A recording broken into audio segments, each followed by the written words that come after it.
While You Were Sleeping Episodes 20 Part 1 inch. Jae-chan spots Hongju from behind out in the hallway, and back hugs her as he asks why she came now. Except and Hongju turns the corner and appears in front of him wearing a similar outfit. Lol, abort. Abort. Jae-chan finally looks up and spots her glaring at him, and Chief Choi in the foreground mouthing for him to stop, and realizes that something is amiss. Though Hongju turns out to be Hyangmi, who looks absolutely love-struck. Chief Choi trips over his feet to try and intervene and Jae-chan backs away in horror, but the damage has been done, and Hyangmi is convinced has just confessed his undying love to her. She asks if she should call him Jae-chan she now and hugs him, and he yelps in pain, though he honestly looks far more terrified of Hongju than potential death. She just stands there watching him, eyebrows raised, like she's daring him to continue. Chief Choi's attempts to pry Hyangmi off are unsuccessful, and neither are Jae-chan's tiny cries of, "I think I'm bleeding?" So Hongju finally comes over, and she scoffs when Jae-chan stammers that this is a misunderstanding. She runs with that and apologizes to Hyangmi on behalf of herself and Jae-chan, pointedly referring to them as a unit.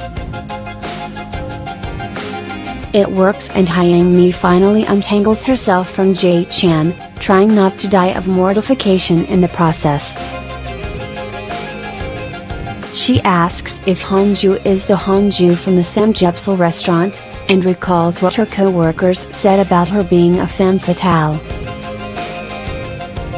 Hongju, meanwhile, spots the scarf that Hyangmi dropped mid-hug and leans down to do her sexiest possible bend and snap, flipping her hair and whirling the scarf in the air with flourish like she's in a music video. Ha ha ha, I love this character.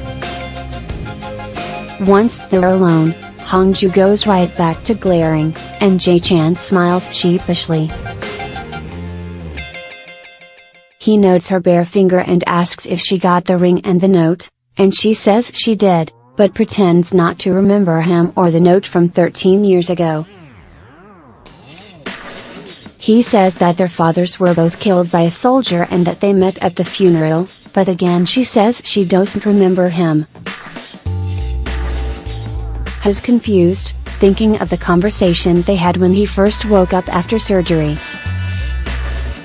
But she claims that she hasn't been to see him until now, and that he must have hallucinated it.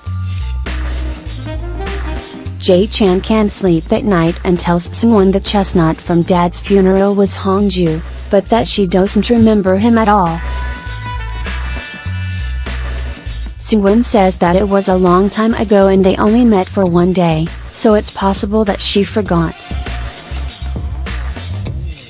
Jae-chan muses sadly, I remember every minute and every second of that one day, but it must have been nothing to her.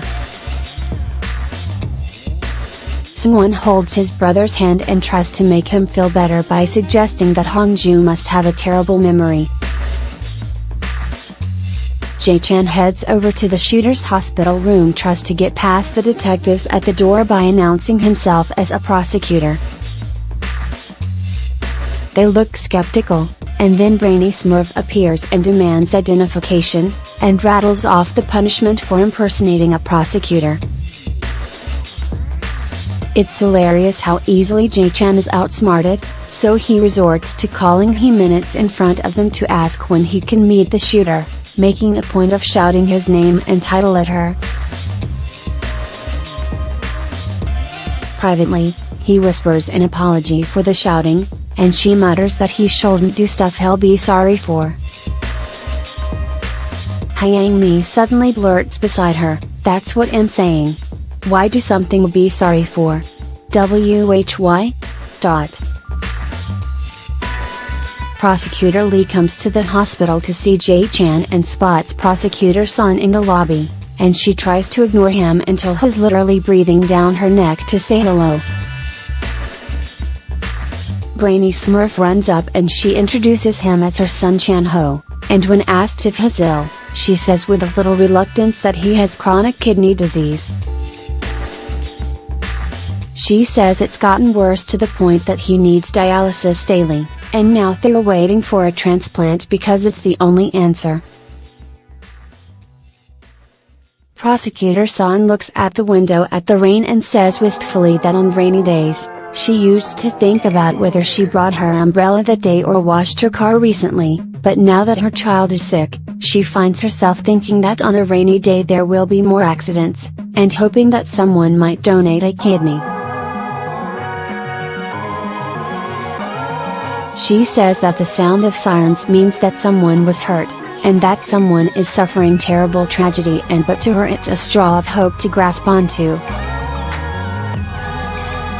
As she speaks, a man gets wheeled off of an ambulance covered in blood. She thinks it's terrible of her, but Prosecutor Lee pats her shoulder and says it's not. She asks him to pretend not to know, since she wants to stop having those thoughts at least while she's at the office.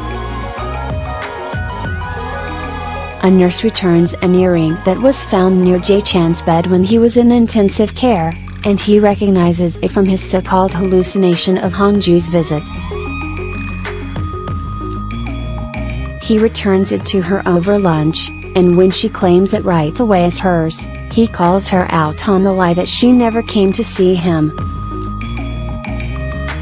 He accuses her of remembering him from 13 years ago too, and she mutters that it feels like she's being interrogated. She tries to run away with another excuse, so he stops her and asks why she's avoiding him and acting like she doesn't remember. She finally admits that she remembers him. "How could I forget you? You were the person who was with me on the saddest day of my life, and the one who made the day I most want to forget."